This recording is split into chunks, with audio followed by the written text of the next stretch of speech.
जय भीम, जय भारत, जय संविधान। मैं बहुजन Dastak news and constitution channel से गौतम रत्ना, और मैं आज आपको पढ़ाऊंगा, बताऊंगा बाबा साहब की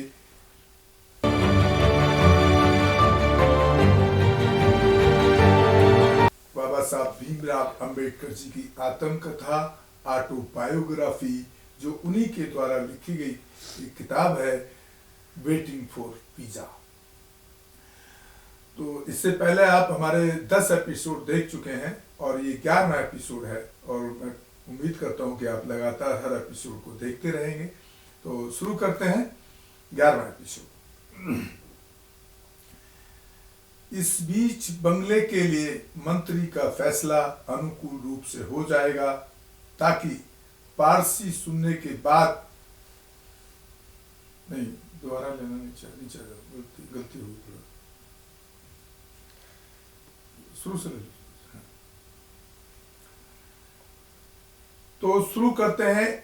इस बीच बंगले के लिए मंत्री का फैसला अनुकूल रूप से हो जाएगा, लेकिन पारसी सुनने के मूड में नहीं थे। उन्होंने चेतावनी जारी कर दी, शाम को वे मुझे सराय में नहीं रहने देंगे, मुझे सामान पैक करके चले जाना चाहिए। उन्होंने भयंकर परिणाम भुगतने की धमकी भी दी थी और चले गए थे। मैं हतप्रभ रह गया, मेरा दिल अंदर ही अंदर बैठ गया। मैंने सबको कोसा और फूट फूट कर रोया। देखिए बाबा साहब का कितना जिंदगी दुखों भरी है कि अकेले में वो रोते थे। आखिरकार मैं अपनी कीमती चीज से वंचित हो गया, अर्थात मेरा आश्रय, जो उनको जगह मिली हुई थी वो सबसे कीमती थी उस टाइम के लिए। यह कैदियों की एक कोठरी से बेहतर नहीं था, लेकिन यह मेरे लिए बहुत कीमती था। पारसियों के चले जाने के बाद मैं कुछ देर तक सोचने में लगा रहा कि कोई रास्ता कैसे निकाला जाए।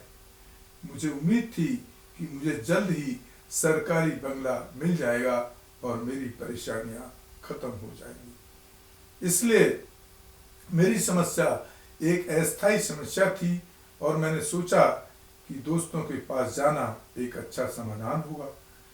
बड़ौदा राज्य के अछूतों में मेरा कोई दोस्त नहीं था, लेकिन दूसरे वर्गों में मेरे दोस्त थे। इसका एक कारण था, क्योंकि अछूत जो लोग थे उनको पढ़ने ही नहीं दिया जाता था, पढ़ते नहीं थे, तो उनके जो दोस्त बने वो दूसरे जनरल समाज से आते थे। एक हिंदू था, दूसरा भारतीय ईसाई था। मैं सबसे पहले अपने हिंदू दोस्त के पास गया और उसे बताया मेरे साथ क्या हुआ है। वह एक नेक इंसान था और मेरा बहुत अच्छा निजी दोस्त था। वह दुखी था और क्रोधित भी। हालांकि उसने एक बात कही। उसने कहा, अगर तुम मेरे घर आओगे तो मेरे नौकर चले जाएंगे। मैंने संकेत समझ लिया और उसे अपने साथ रहने के लिए दबाव नहीं डाला। मैं भारतीय ईसाई मित्र के पास जाना पसंद नहीं करता था। एक बार उसने मुझे अपने साथ रहने के लिए आमंत्रित किया था, लेकिन मैंने मना कर दिया और पारसी सराय में रहना पसंद किया। मेरा कारण यह था कि उसकी आदतें मेरे अनुकूल नहीं थीं। अब जाना मेरे लिए अपमान को आमंत्रित करना होगा, इसलिए मैं अपने कार्यालय चला गया। लेकिन मैं वास्तव में आश्रय पाने का यह मौका नहीं छोड़ सकता था, क्योंकि बाबा साहब के पास कोई दूसरा रास्ता उस टाइम बचा ही नहीं था। एक मित्र से सलाह लेने के बाद मैंने उसके पास जाने और उससे पूछने का फैसला किया कि क्या वह मुझे रहने के लिए जगह देगा। जब मैंने सवाल पूछा तो उसका जवाब था कि उसकी पत्नी अगले दिन बड़ौदा आ रही है और उससे सलाह लेनी हुई, यानी कि उसके फ्रेंड को अपनी पत्नी से पूछना होगा। बाद में मुझे पता चला कि यह बहुत ही कूटनीतिक जवाब था। वह और उसकी पत्नी मूल रूप से एक ऐसे परिवार से थे जो जाति से ब्राह्मण था, और यद्यपि ईसाई धर्म में धर्मांतरण के बाद पति के विचार उदार हो गए थे। पत्नी अपने तौर तरीकों में रूढ़िवादी बनी रही, और वह अपने घर में एक अछूत को आश्रय देने के लिए सहमत नहीं होती। मतलब उसकी पत्नी भी एक अंधविश्वासी पाखंडी थी, भले ही वो ईसाई से शादी करने के बाद भी। इस तरह आशा की आखिरी किरण बुझ गई। शाम के 4 बजे थे जब मैं अपने भारतीय ईसाई मित्र के घर से निकला। कहाँ जाऊं, यह मेरे सामने एक ही प्रश्न था। मुझे सराय छोड़नी थी और जाने के लिए कोई मित्र भी नहीं था कि जिसके पास वो जा सके। एकमात्र विकल्प मुंबई वापस लौटना था। अब देखिए, अगले एपिसोड में आपको पता लगेगा कि बाबा साहब बॉम्बे गए या फिर क्या हुआ। इसके लिए आपको अगले एपिसोड देखना होगा।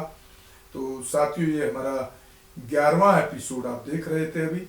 इसके बाद हमारा जो नेक्स्ट एपिसोड होगा, 12वां एपिसोड होगा, उसमें हम फिर बाबा साहब के इतिहास को, उनकी ज़िंदगी के पन्नों को आपके सामने रखेंगे। उम्मीद है आपको ये एपिसोड, ये बाबा साहब की ऐतिहासिक ज़िंदगी से जुड़े पल सुन करके आपको पसंद भी आएगा प्रोग्राम, और आप उससे एक खुद भी अपने अंदर उसका एहसास कर पाएंगे कि बाबा साहब ने कितनी तकलीफ़ें सहन करके इस देश को संविधान दिया, इस देश की महिलाओं को बराबरी का हक दिया, इस देश के वंचितों, अछूतों, जो आज के शेड्यूल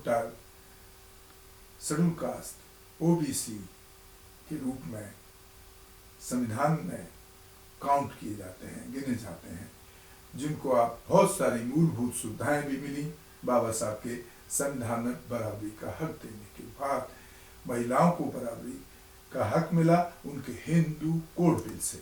वो हिंदू कोड बिल आप किसी भी गूगल पे या कहीं भी हिंदू कोड बिल की किताबें भी हैं, आप उनमें पढ़ सकते हैं कि उन्होंने देश की 50% महिला आबादी को किस तरह से बराबरी का अधिकार दिया। लेकिन वो वही महिलाएं जो 50% में, क्योंकि सभी कास्ट की आती हैं, उसमें सभी धर्म की आती हैं, वो भी बाबा साहब को कहीं बहुत ज़्यादा ना पढ़ पाई, ना उन्होंने उस पर कोई अध्ययन किया, ना काम किया। ये बड़ा अफसोसजनक है। तो साथियों, हमारे दोनों channel Bahujan Dastak news and constitution को आप ज़्यादा से ज़्यादा शेयर करें, सब्सक्राइब करें, ताकि हम बाबा साहब की आत्मकथा को, पूरी आत्मकथा को आप तक पहुँचा पाएँ, और हो सके तो एक छोटा आर्थिक सहयोग भी करें। वो आपका सहयोग बड़ा सराहनीय होगा और हमें एक बड़ी ताकत उससे मिलेगी। तो इसी के साथ मैं आपसे विदा लेता हूँ। अगले 12वें एपिसोड में हम आपको फिर बाबा साहब की जिंदगी के नए पन्नों के साथ मिलेंगे। जय भीम, जय भारत, जय संविधान, नमो बुद्धाय। धन्यवाद साथियों। हमारे चैनल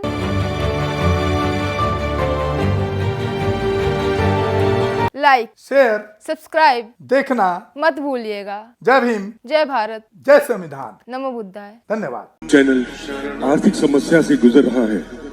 अगर आप बहुजन समाज में बाबा साहेब आम्बेडकर और तथागत बुद्ध की विचारधारा को अधिक से अधिक लोगों तक पहुंचाना चाहते हैं तो हमें आर्थिक सहयोग प्रदान करें, ताकि हम अपने चैनल के माध्यम से देश विदेश में समता, बंधुता, एकता और संवैधानिक अधिकारों को ज्यादा से ज्यादा लोगों तक पहुंचा सकें। आप अपनी सहायता राशि नीचे लिखे खाते में जमा करा सकते हैं। खाता धारक गौतम रत्न, खाता संख्या 316957686551, IFSC कोड SBIN 0060336, बैंक भारतीय स्टेट बैंक। आप हमारे बैंक खाते का विवरण स्क्रीन पर भी देख सकते हैं। जय भीम, जय भीम। मैं गौतम रत्ना गौतम फिल्म्स प्रोडक्शन में आपका स्वागत करता हूं। आप हमारे प्रोडक्शन हाउस के अंदर अपना कैरियर बना सकते हैं as a film director, as a producer and actor and actress and editor and cinematographer also. अगर आपको फिल्म से रिलेटेड कुछ भी प्रोजेक्ट आपको बनवाना है तो हमारे पास में पूरा सेटअप है, जिसमें फिल्म कैमरा है, शूटिंग लाइट्स है और एडिटिंग है। सारा A to Z एक ही जगह पर आपको हमारे यहाँ पर मिल जाएगा। तो दोस्तों, आप हमें कांटेक्ट कर सकते हैं हमारे नंबर्स पर 9810085714